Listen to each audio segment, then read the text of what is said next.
Hey there, I'm a stand-up comedian. Many of you know that. I started out in Saskatchewan. Some of you maybe don't know that. And I forgot a hook. I gotta do a hook again. Gone it. Hook. I may or may not have lost an eye because of a ferret. This is the story of the ferret. That was pretty good. Well, agree to disagree. I was kind of like, I want to listen to the end. Does he lose an eye? What happens? I started doing comedy in Saskatchewan, and it's different doing comedy there than anywhere else. I think many small town bars across the province. I had shows where people would show up on snowmobiles, hop off and come in, and just some rough gigs. A lot of video lottery terminals, the VLTs, and they won't shut them off. And people are playing ding, ding, ding, while you're doing comedy, and people walking up on stage threatening, having to load out, having people to guard us as we were loading out after the show because they're afraid we were going to get jumped.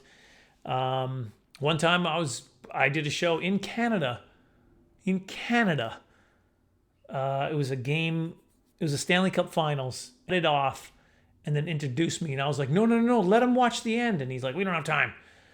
And he just brought me out. And he brought me out by saying, this was his intro. Okay, well, the comedian said he couldn't wait any longer, so here he is. What? I didn't say that. That's what you wanted. Now they hate me.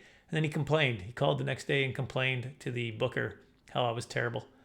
So actually, that night, I talked to Paul Mearhog. And that's the night he decided to become a comedian. Maybe he decided before then, but he asked me about it and he wanted to do it. So I got him a spot in Edmonton Yuck Yucks, like the following week. And he's a fantastic comic, one of the best in the country.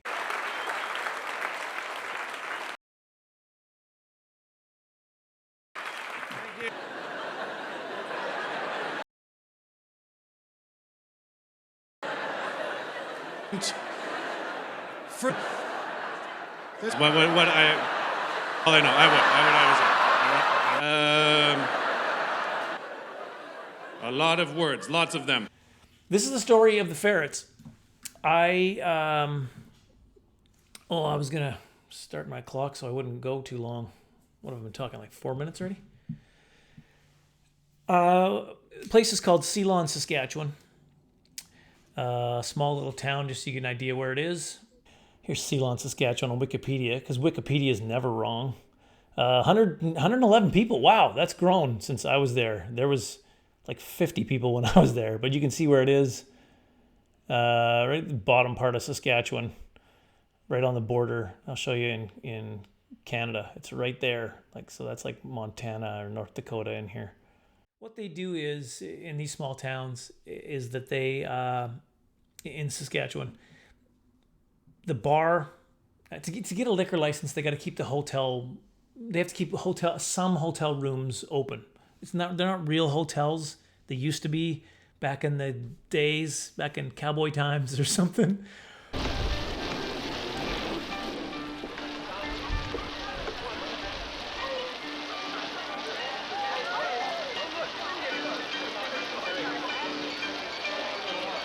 But they have to keep the rooms available if they want to have their liquor license. So they're basically just a bar, but they're like, well, we'll run the hotel too. So Leland, Saskatchewan, walked in there. There's a restaurant and bar. The moment we opened the door, me and another comic, his name was Brian Cox. I was opening for him. He was the headliner. And we go in there, and there's two dogs running around the bar, the restaurant, and in the kitchen. Like a health inspector had not been frequenting this particular establishment, and one of the dogs had only one eye. It was a one-eyed dog running around. It was a pirate dog. That's got to be the best pirate I've ever seen. So it would seem. Arf, get it? I think it's a Gary Wilson joke. Gary Wilson said that. When I told him the story, I think it was. I can't remember. It had a peg leg. It was a pirate, full-on pirate dog. Didn't have a peg leg. I made that part up. But yeah, dogs running around the kitchen. One of them's missing an eye. It's already a little bit shady, right? So we walk up to the lady behind the counter there, and we say, hey, we're the comedians for tonight. And she was like, welcome. Great to have you here. And then we said, hey, can we get keys to the rooms? We're supposed to stay in the hotel here. And she laughed. She's like, keys? You don't need keys. Just go upstairs and grab one of the rooms. Oh, not our room.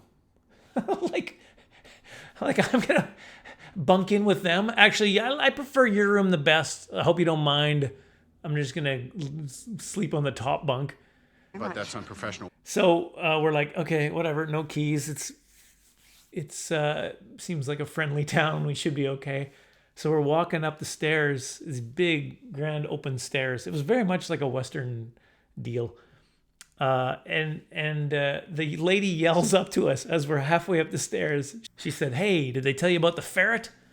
And we were like, ferret? What now? No, there's no one said anything about a ferret. What are you talking about? Are you kidding? And she's like, no. There's a ferret upstairs. He lives upstairs. And she saw the look on our eyes like... And she was like, no, they're harmless. The ferret's harmless. Don't worry about it. It's harmless. Then why is the dog missing an eye? You see what I'm saying? Anyway, she said, look, it's no problem. This ferret's no problem. All you have to do is make sure the ferret's not in the room when you go in. Just check around. If it's not there, then shut the door. He can't get underneath. You'll be fine. I don't know about you. That's not reassuring. It's not. So we take our rooms. I go in mine. I kind of look around. Everything seems fine. Shut the door, and I decide I'm gonna have a nap until showtime because I don't want to be conscious for very long in this town. I think I'd rather be unconscious until showtime, and then I'm going right back to bed again until we have to leave. I do not want to be. But here's the thing. I wasn't about to go under the covers. These hotels get used sometimes. Like most of the time, it's like hunters come up from the States and they want to shoot Canadian animals instead of their own. I don't know why they come. So they will stay, hunters and then sometimes some oil people industry. They'll stay in these hotels, but it's not like tourists are staying there, right? Top of the evening.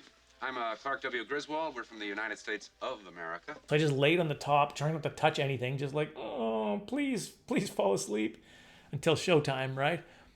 And as I'm laying there, and I'm not making this up, as I'm laying there, I kind of hear something, and I look down at my feet laying on top of the bed, and all of a sudden I see these covers moving, right? And that's when I realized, the ferret's in my room. So I jumped on out of there, and I looked underneath, and there's like a full-on nest. Like he had opened up, you know how the box spring? He just kind of opened it up. He was living in there. It was beautiful. Nice pad. That night, I'm on stage. I'm doing the show at the venue there. And I mentioned, I'm like, yeah, there's a ferret living upstairs. And one of the guys yells, yeah, there used to be two. One of them died in the dryer. Oh, you stupid dryer.